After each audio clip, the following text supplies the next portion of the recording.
গ্যাসের দাম যেভাবে বাড়ছে এইভাবে তো আমরা ব্যবসা করতে পারবো না। এখন শুনলাম যে বলে গ্যাসের দাম বাড়ছে 2000 টাকা নাকি। আমরা তো 1700 করে নিতাম আগে, এখন যদি বাড়িয়ে থাকে তাহলে 2000-এর নিচে তো আর হবে না।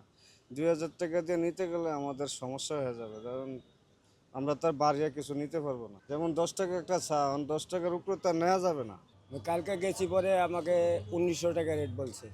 তখন আমি নিজে চীনা মানুষ দেখে আমি বলছি যে পার্মানেন্ট গ্যাস নেই, দুটো করে নেই, একটু কমে রাখেন। তারপরে আমার দিকে তাকায় 50 টাকা কম রাখছে। ওখানে হেরা যদি বাড়তি নেয় না তো আমরা কিছু করতে পারি না, আমরা নিরুপায়। গ্যাসের দাম যেভাবে বাড়ছে এইভাবে তো আমরা ব্যবসা করতে পারবো না। ব্যবসা করার কিভাবে? একটা দ্রব্যমূল্য যেখানে আছে 5 টাকা চা বেশি, এখন 1 টাকা বেশি চাইলে তো কাস্টমার মারামারি করবো। গ্যাস আনছি এটা 1550 টাকা করে রাখছে, 1550 টাকা রাখছে। এই আজ আজ 4-3 হয়েছে আনছি আমি। এখন শুনলাম যে বলে গ্যাসের দাম বাড়ছে 2000 টাকা নাকি। 1728 টাকা হচ্ছে আপনার গভর্নমেন্টের রেট। সে জায়গার মধ্যে আমার কোম্পানি আমার দিচ্ছে 1735 টাকা দিয়া। আমি 1735 টাকা দিয়ে গ্যাসটা কোম্পানির কাছ থেকে নিতেছি।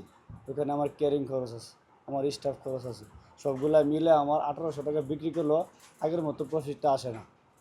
মানে দাম বাড়ার আগে যে একটা প্রফিট আসতো ওইখান থেকে বর্তমানে 1800 টাকা বিক্রি করলেও তার চেয়ে কিছুটা কম আসে আমার। না আমাদের কোনো মজুত করা গ্যাস থাকে না, আমাদের 2টা গাড়ি আসে, প্রতিদিন আমরা 1 গাড়ি মাল আইনা বিক্রি করি। একটা এখানে থাকে, একটা ওইখানে থাকে।